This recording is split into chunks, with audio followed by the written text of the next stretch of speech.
जय जय गुरुदेव, जय जय गुरुदेव, जय जय गुरुदेव, जय जय गुरुदेव, जय जय गुरुदेव, जय जय गुरुदेव, जय जय गुरुदेव, जय जय गुरुदेव।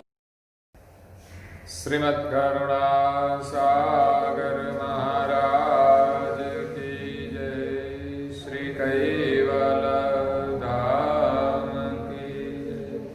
श्री अविचलदास जी महाराज की जय।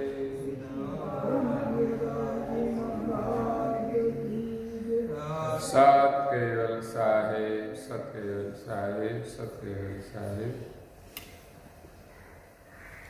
परम गुरु श्रीमद् करुणा सागर महाराज श्री रचित पंचम स्वसंवेद यानी पंचम सूक्ष्म वेद निजपति परम प्रभाव स्कंद है चौथा और चौपाई नंबर है 69। प्रगट जाप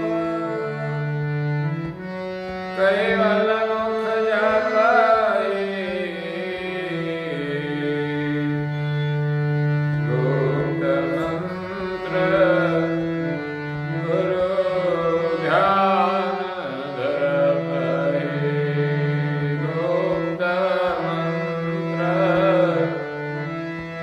गुरु ध्यान धर पाए। वर्ण्य विगत जगत में जन के, विधिरत रहस तन मन के, विधिरत रहस तन मन के। प्राय भक्तजनों, ज्ञान संप्रदाय के आद्य स्थापक अनंत ब्रह्मांड अधीश विश्व नियंता सकर्ता सत कैवल के परम विशेष अंश सकर्ता सत कैवल का महान सजान जान अलौकिक दिव्य स्वरूप को अनेक न्यायों से प्रत्यक्ष प्रमाण से स्व अनुभव से प्रतिपादन करने वाले अनंत अंशों के तारणहार कैवल धर्म धुरंधर पंचम स्वसंवेद के रचयिता नवबुद्धि के सागर महान समर्थ परम श्रेष्ठ परम विभूतिवान परम दयालु परम कृपा निधि सर्वज्ञ दिव्य परम गुरु श्रीमद् करुणा सागर जी महाराज विश्व भर के मनुष्य तनुधारी चैतन्य जीवात्माओं को यथार्थ ज्ञान का उपदेश देते हुए स्वरचित पंचम स्वसंवेद ग्रंथ के चौथे स्कंद की 69वीं चौपाई में मंत्र जाप की महिमा का वर्णन करते हुए अपनी अलौकिक अमृतमय वाणी में कहते हैं कि प्रगट जाप कैवल मुख जपहि, गुप्त मंत्र गुरु ध्यान धर पहि। भवसागर तैरने के लिए परम गुरु श्रीमद् करुणा सागर महाराज श्री ने हमें 2 मंत्र प्रदान किए हैं, जिस मंत्र जाप से हम भवसागर तैर जाते हैं।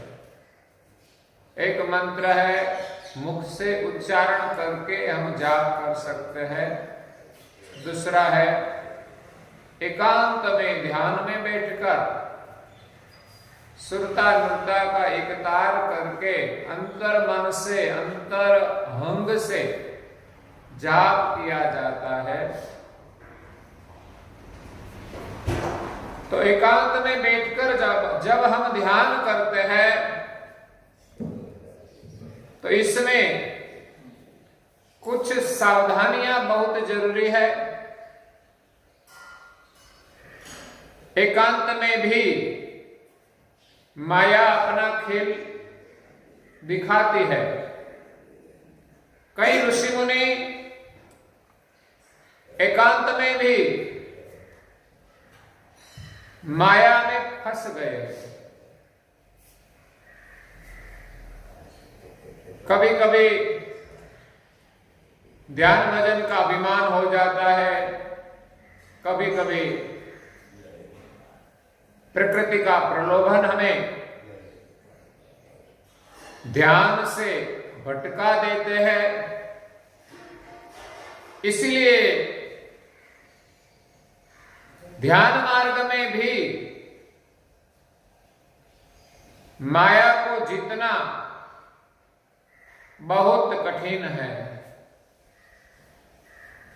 इसलिए महापुरुष ने कहा है, जोईताराम पंचाल ने अपनी भजन की रचना में प्रेमी राम के नाम से जो भजन बनाए हैं, उसमें जब ध्यान करने के लिए हम एकांत में बैठते हैं तब क्या क्या बाधा आती है उनका वर्णन किया है। और एकांत में भी सावधानियां रखनी पड़ती है। तो भजन में कहते हैं,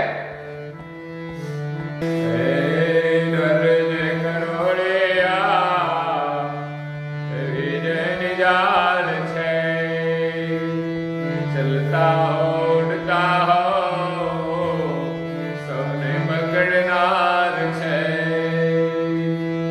ललचावे माया त्यारे, ललचावे माया त्यारे दयाल बड़ी, जो जे माया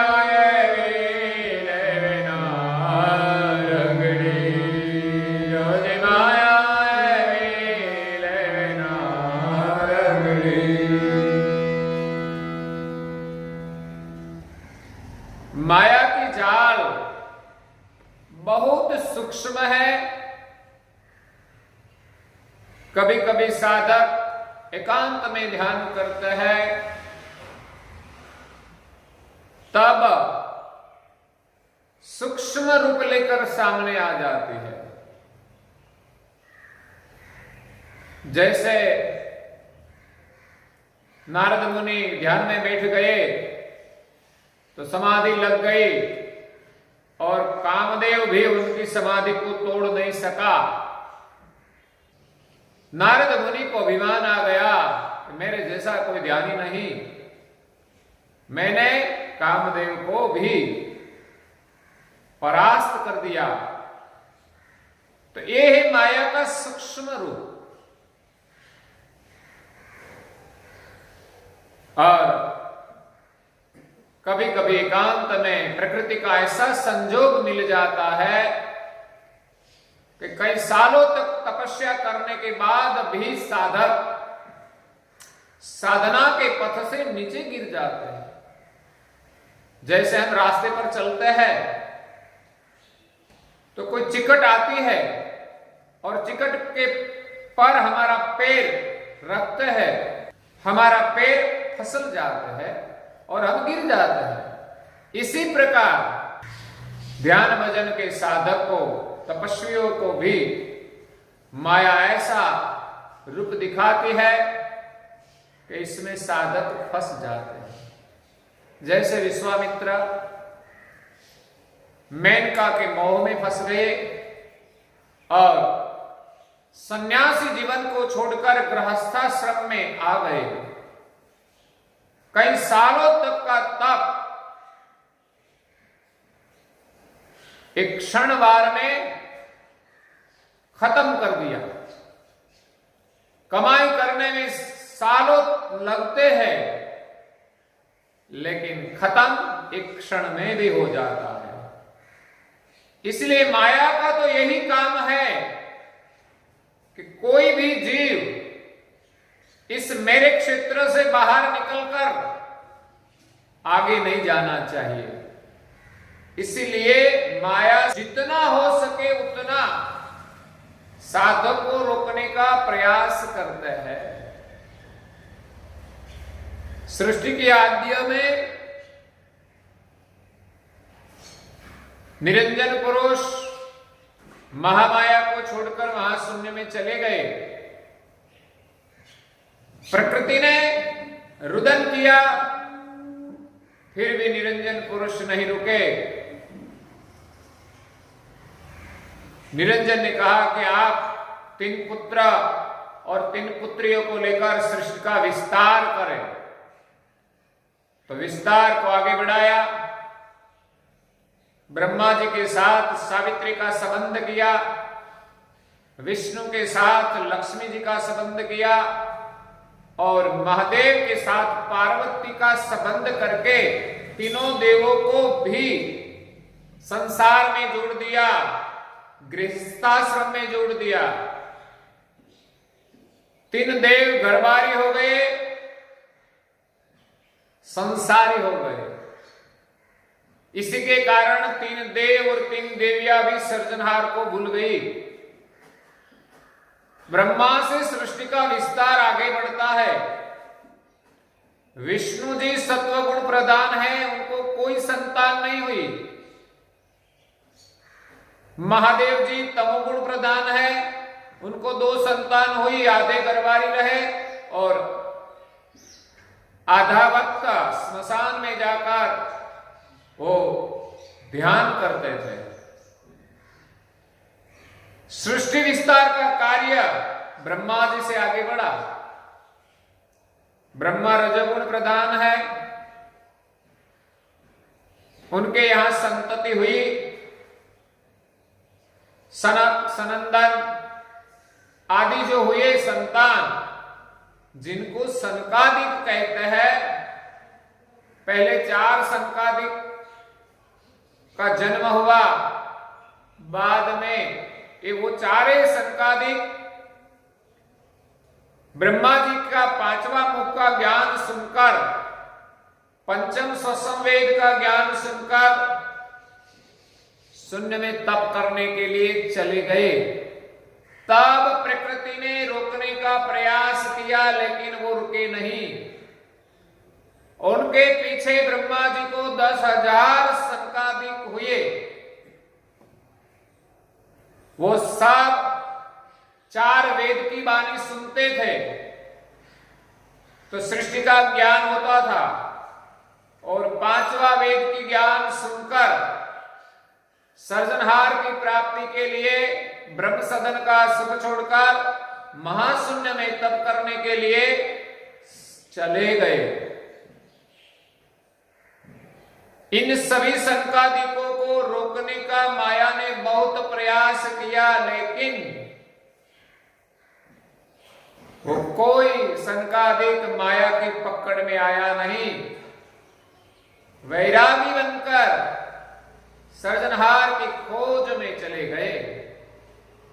माया उनसे जितना हो सके उतना साधक को रोकने का प्रयास करते हैं। सर्जनहार को पाने के लिए हमारे बीच में माया का बड़ा आवरण है। इसलिए साधक को सावधान रहना पड़ता है। अपने आप साधक कितना भी तप कर ले, कितना भी ज्ञान प्राप्त कर ले, माया से बचना मुश्किल है। वो तो सनकादिक थे, वो तो संसार में फंसे ही नहीं थे। इसीलिए 5वां मुख का ज्ञान सुनकर, 5म वेद का ज्ञान सुनकर, इस विचार रूप गुरु धारण करके, विचार को ही, ज्ञान को ही गुरु धारण करके चले गए।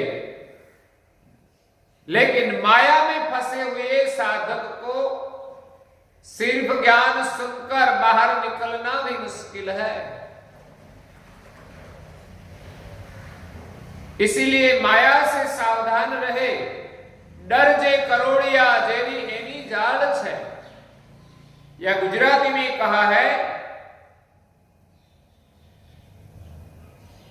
जैसे हमारे घर में जाल बिछाता है और इस जाल में छोटे छोटे जीव जंतु फंसते हैं और उनका वो आहार करते हैं। परम गुरु जी ने उसका नाम लिखा है मकर। मकर अपने मुंह से तार निकालता है, उसके जाल बिछाता है और इस जाल में कई छोटे छोटे जीव जंतु फंस जाते हैं और उनका वो आहार करते हैं। वैसे ही वो जाल दिखाई नहीं देती, इसलिए छोटे छोटे जीव इसमें फंस जाते हैं। इसी प्रकार माया बहुत सूक्ष्म है, स्थूल से लेकर सूक्ष्म है। संसार के माया की जीवों को स्थूल माया भी अवरोध करती है और कोई साधक स्थूल माया को छोड़कर साधना में जब बैठ जाते हैं तब वहां माया सूक्ष्म रूप लेती है। माया सभी रूप में व्यापक है। साधक जिस मार्ग से चले वहां माया होती ही है, सामने आती ही है। इसलिए यहां भजन में सावधान करते हैं कि डर जे करोड़िया जेवी एनी जाल छे। माया की जाल मकर जैसी है, चलता हो उड़ता हो सबको पकड़ ना रहे। जो पैदल चलता है वो भी फंसेगा, मतलब जो संसार में रहते हैं वो भी माया के जाल में फंसेगा, और जो उड़ता है मतलब जो संसार को छोड़कर साधना करते हैं ऐसे त्यागी को भी वो पकड़ती है। चलने वाले जीव भी मकर के तार में फंस जाते हैं और उड़ने वाले भी फंस जाते हैं। ललचावे माया त्यारे रहा लगड़ी, मतलब जब माया भिन्न भिन्न प्रकार की लालच देती है तो साधक कहीं न कहीं उनकी लालच में लटक जाते हैं। जब मकर के तार में जीव जंतु फंस जाते हैं तो वहां चिपक जाते हैं और लटकते हैं। वैसे ही हम माया की लालच में जब फंसते हैं तब लटकना पड़ता है। न हमें आगे जाने देती है, न हमें संसार में ठीक तरह से रहने देती है। इसलिए ऐसी बलवंत माया से हम सावधान रहे और उन माया से बचने के लिए प्रेमी राम जी कहते हैं, हे गुरु गमे चाले आप तार से, गर्वन काम मोह शत्रु निवार से। हे प्रेमी भजन कर लक्ष्य ले पकड़ी, जो माया मिले ना रगड़ी, जो माया मिले ना रगड़ी। ओम हरि भजवा करवा बेटा मनी,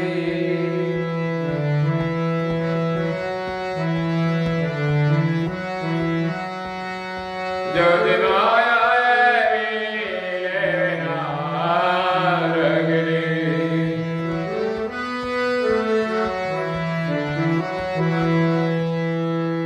गुरु गम थी चाले आपे तरी तार से। गुरु के शरण में जाकर गुरु के वचन पर विश्वास रख के वचन के अनुसार उनके वचन के मार्ग पर हम चले तो ही हम माया से बच सकते हैं। इसमें हम भी तैर सकते हैं और दूसरों को भी तार सकते हैं। गुरु गमे चाले आपे तरी तार से, गर्व ने काम मोह शत्रु ने मार से। इस गुरुगम से साधक गर्व को मारेंगे,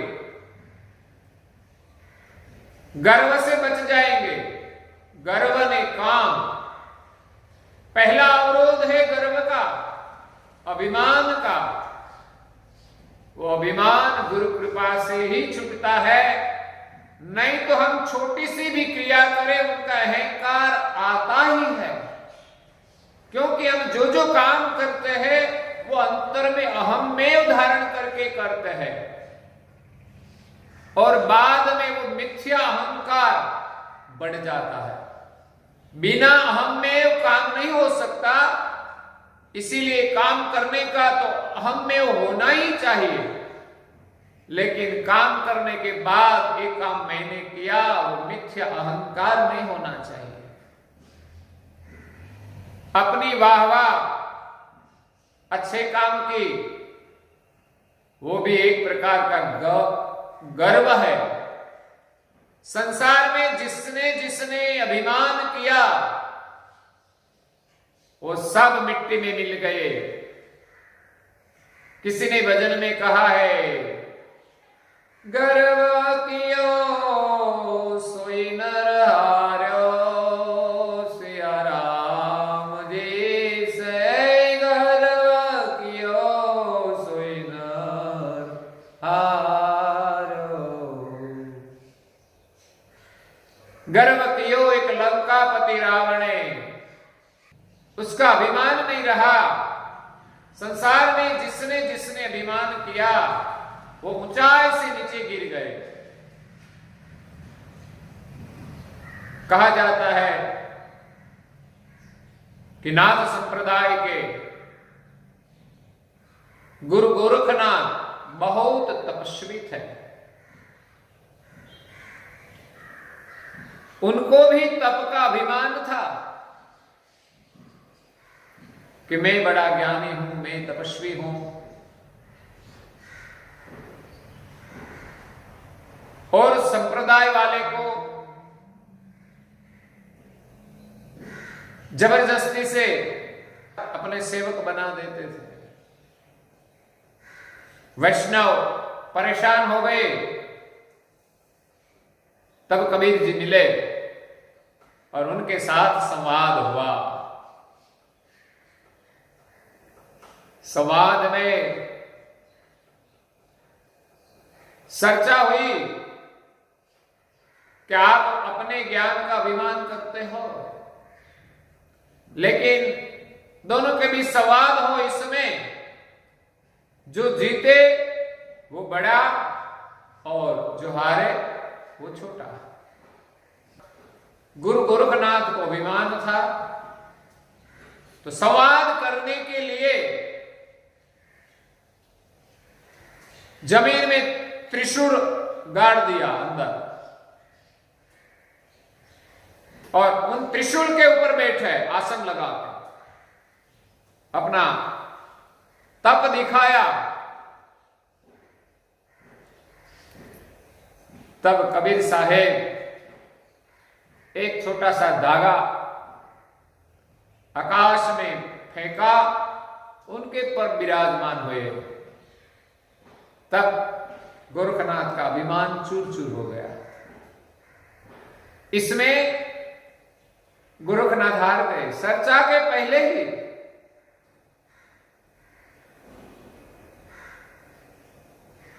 गोरखनाथ ने कहा कि मैं जल में छुप जाऊं, आप मुझे ढूंढ लेना। अगर आप ढूंढ लेंगे आप मेरे गुरु में आपका शिष्य।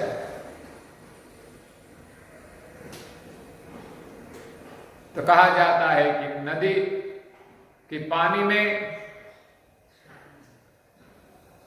गोरखनाथ ने मछली का रूप ले लिया और कई मछलियों के साथ छुप गए। उनको ऐसा था कि इतनी सारी मछली में कबीर जी कैसे मुझे ढूंढेंगे, लेकिन कबीर जी भी पानी में वो रूप लेकर, जो गोरखनाथ ने मछली का रूप लिया था उनको ही पकड़ लिया। क्या गोरखनाथ? तब गोरखनाथ उनके आगे झुक गए। बाद में जब कबीर जी ने कहा कि आप अब मुझे ढूंढ लेना, वो तो पानी में पानी हो गए गोरखनाथ ने बहुत प्रयास किया लेकिन कबीर जी को ढूंढ नहीं पाए। कबीर जी को उनको हराना नहीं था लेकिन उनका अहंकार तोड़ना था कि आप अपने को ज्ञानी मानते हैं, तपस्वी मानते हैं और लोगों को जबरदस्ती से अपने संप्रदाय में जोड़ते हैं, वो ठीक नहीं है।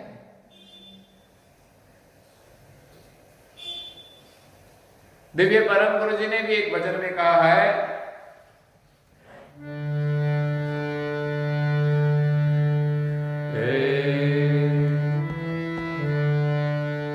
योगी गोरख युग चतुर के अंग अभिमान ईर्षा,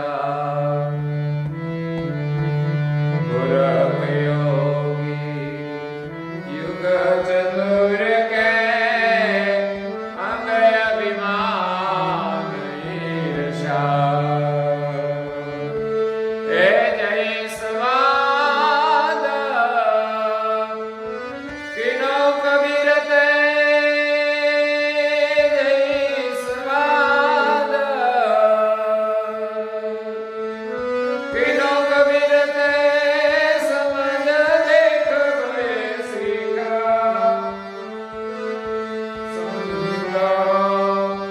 समझण का घर नहीं गाओ सुनो, ए समझण का घर नहीं गाओ। समझण का घर निका, हम समझण के घर में आए तब संसार के भोग सब फीके लगेंगे।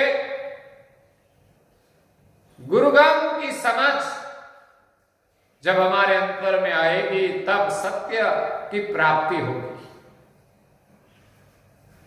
गोरख योगी युग चतुर के अंग अभिमान ईर्षा, अंग में अभिमान था और ईर्षा भी थी। ईर्षा के कारण भी अभिमान आता है। दूसरे की ईर्षा से अपने को बड़ा मानता है कि वो ऐसा है, वो वैसा है, वो ईर्षा का भाव है। और अपने को बड़ा मानना वो अभिमान है।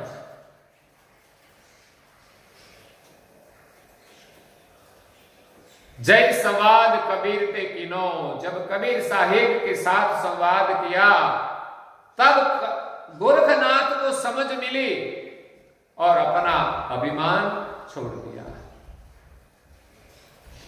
तो यहां प्रेमी राम जी कहते हैं, गुरु गम थी चाले आपे तरितार से, गर्व ने काम मोह शत्रु ने मार से। गुरु गम से अभिमान को जीता जाता है और काम पर भी विजय पाया जाता है। मोह से भी हम बच सकते हैं और ऐसे शत्रु है वही माया के रूप में हमें साधना से विचलित करते हैं। कई तपस्वी लोग हमने देखे हैं कि बहुत ज्यादा तप करते हैं, कष्ट सहन करते हैं, उनको कुछ बुलाते हैं तो चिल्लाते हैं, क्रोध में आ जाते हैं। कैसा भी साधक हो तने के भी क्रोध नहीं होना चाहिए, नहीं तो हमारी साधना क्रोध में जल जाएगी, काम में जल जाएगी, अहंकार में मिट जाएगी। इसलिए काम, क्रोध, मोह और अभिमान वो माया के सूक्ष्म रूप है। इसमें बड़े बड़े साधक भी फंस जाते हैं। इसलिए सोच समझकर साधना करनी चाहिए। प्रेमी भजन कर लक्ष्य ले पकड़ी। जब साधक औरों पर ध्यान देता है तब ही क्रोध, काम, लोभ, मोह और अभिमान उनके पर सवार होते हैं। जब साधक उनकी ओर देखे भी नहीं और अपने लक्ष्य भजन में लग जाए तो कोई बाधा नहीं है। यहां प्रेमी राम कहते हैं कि तू लक्ष्य भजन कर, भजन करके अपने लक्ष्य को पकड़ ले, नहीं तो ये माया ऐसी डाकिनी है जो अपनी चुंगाल में पकड़कर इसमें रगड़ देती है। तो यहां दिव्य परम गुरु जी ने हमें जो 2 मंत्र दिए हैं, निर्मल भाव से हम उनका सुमिरन करें, कभी भी अभिमान न करें कि हम इतना करते हैं, दूसरे के साथ कभी स्पर्धा न करें कि मैंने ज्यादा किया, वो तो कुछ करता ही नहीं। और जो अमर मंत्र दिया है वो ध्यान में बैठकर परम गुरु की आज्ञा के अनुसार हमें हर दिन जप करना चाहिए। इस मंत्र जाप से हम भव सागर पार हो जाएंगे। इसलिए परम गुरु जी ने कहा, प्रगट जा कैवल मुख जपाई, गुप्त मंत्र गुरु ध्यान धरे, गुप्त मंत्र गुरु ध्यान धरे। इसी के साथ आज के प्रवचन को यहाँ विराम देते हैं। अगला प्रवचन कल सुनेंगे। श्रीमद् करुणा सागर महाराज की जय। श्री कैवल धाम की जय। श्री अविचल दास जी महाराज की जय।